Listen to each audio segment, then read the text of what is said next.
In this video, we'll be solving quadratic equations using completing the square, but we'll be looking at cases where a does not equal 1.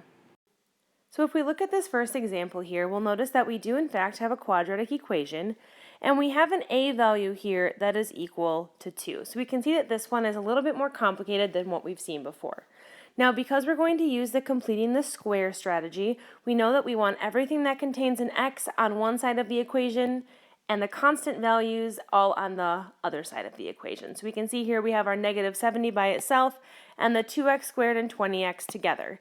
Now, if you remember from previously when we used completing the square, our goal is to create a perfect square trinomial. And it's really easy to do that when we have an a value of 1. So what we're going to do here is we're going to use our knowledge of factoring and undoing the distributive property in order to rewrite this so we have an a value of 1, and then we can focus on building that perfect square trinomial. So here I notice that my a value is 2, so I'm going to factor out a 2 here. Basically, I'm undistributing that 2. So this would become, well, 2 divided by 2 is 1, so I just have an x squared, and 20 divided by 2 is 10, so I have 10x. So notice I didn't factor out my x at all.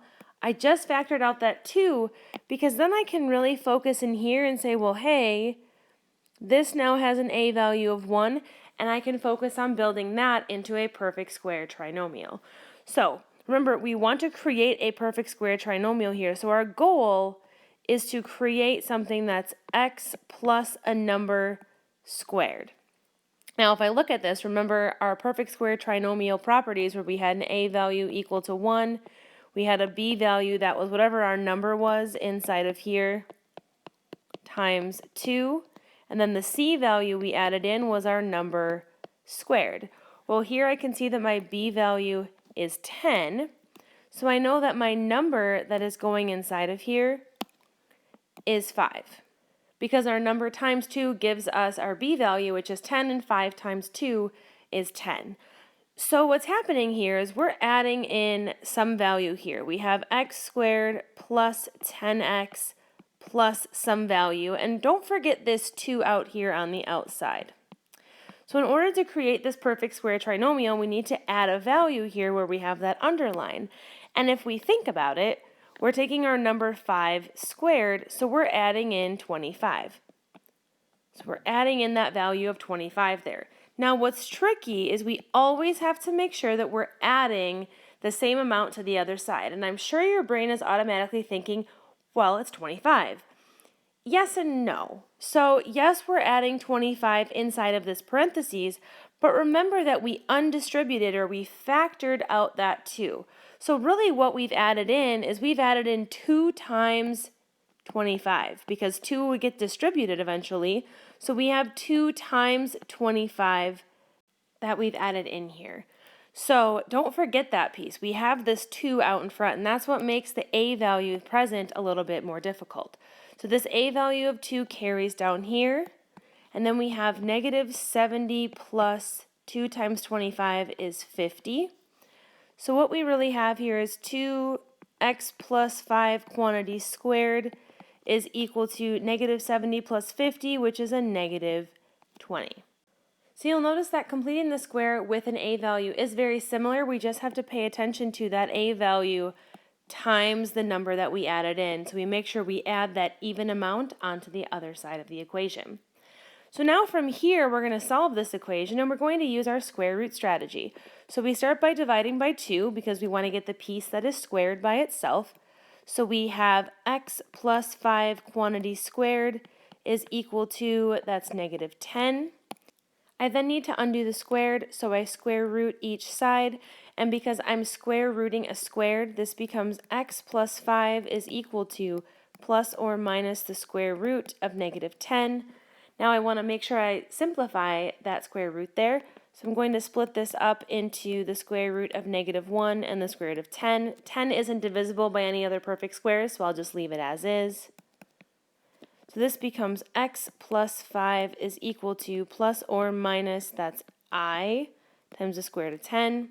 And then we subtract the real number 5 from each side. We end up with x equals negative 5 plus or minus I times the square root of 10. So let's try example 2 here. So remember, our first step when we're using completing the square is we're going to move everything to the other side of the equation that does not contain an x. So in this case, we're going to subtract 15 over. So we have 3x squared minus 12x is equal to negative 15. Now here I notice that my a value is equal to 3, so I'm going to rewrite this equation by factoring out that a value. So we're going to factor out that 3, and we're going to get 3, and then 3 divided by 3 is 1, so that's just x squared. Negative 12 divided by 3 is a negative 4x, and that equals negative 15. So I've rewritten this, and now I have that opportunity to create a perfect square trinomial there inside of those parentheses. I'm going to eventually create 3 times something in parentheses squared, and it's going to be x plus or minus some number in there. And I need to figure out what that number is going to be. Now remember my perfect square trinomials, a is equal to 1, b is equal to that number times 2, and c is equal to that number squared. Well, if I look at my b value here, I notice that my b value is a negative 4. And if my number times 2 gives me negative 4, that means that my number has to be a negative 2. So the number inside of this parentheses here is minus 2. And then from here, I need to figure out, okay, this in-between step, I had 3, then I'm going to have x minus 4x, and then I'm going to have to add some value in here to figure out what that value is. Well, remember, we take our number and we square it. So we take negative 2 and we square it, and we find negative 2 times negative 2 is 4. So we're really adding a 4 into here. Now, it's not just as simple as adding 4 over here, because we have this 3 out in front. So we have 3 times 4 that we've added in here. So 3 times 4 really means we've added in 12. So from here we have a nice equation we can solve. So we have 3 times x minus 2 quantity squared is equal to negative 15 plus 12 is a negative 3. So now we can use our squared root strategy to solve this.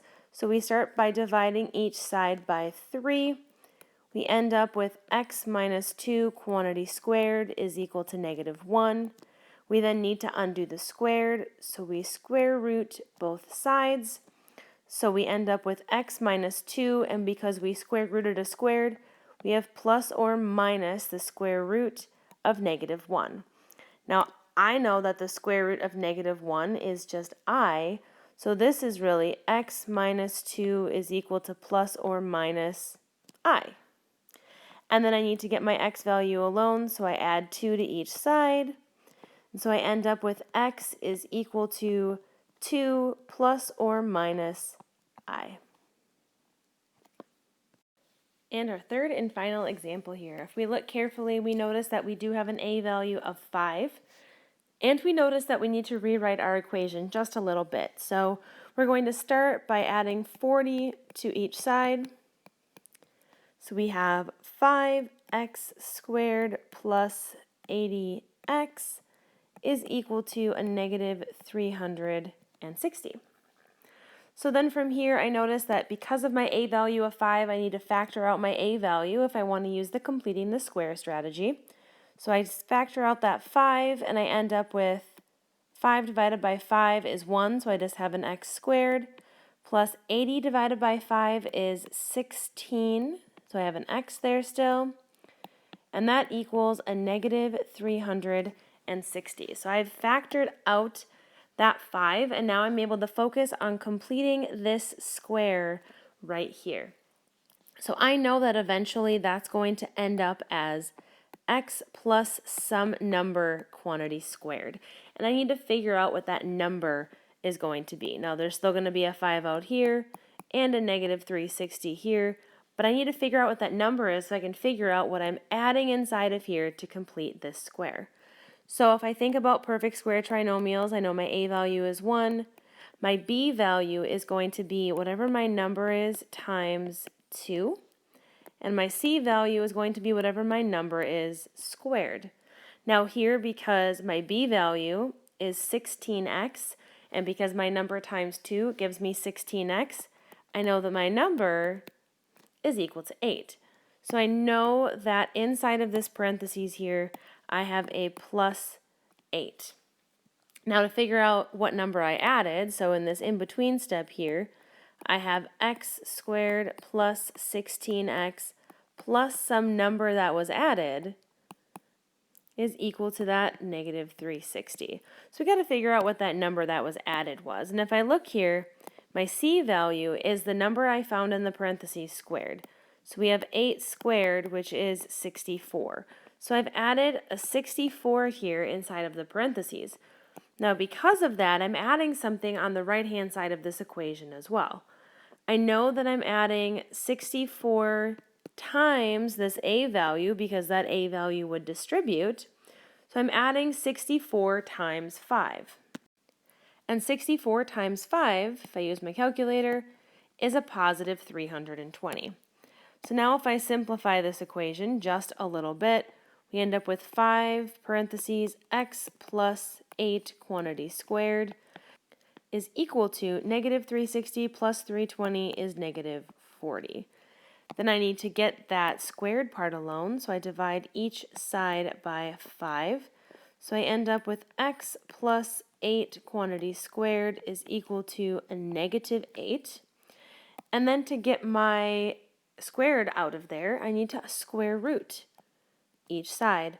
So I end up with x plus 8 on the left is equal to, and because I square rooted a squared, I have a plus or minus the square root of negative 8. Well, from here I need to simplify that square root just a little bit. So that becomes, I'm going to split it up into negative 1, and then 8 is divisible by 4. So I'm going to do 4 and 2. So this becomes I, and this becomes 2. So I have 2i square roots of 2. And then I subtract 8 from each side. So I end up with x is equal to a negative 8 plus or minus 2i square roots of 2.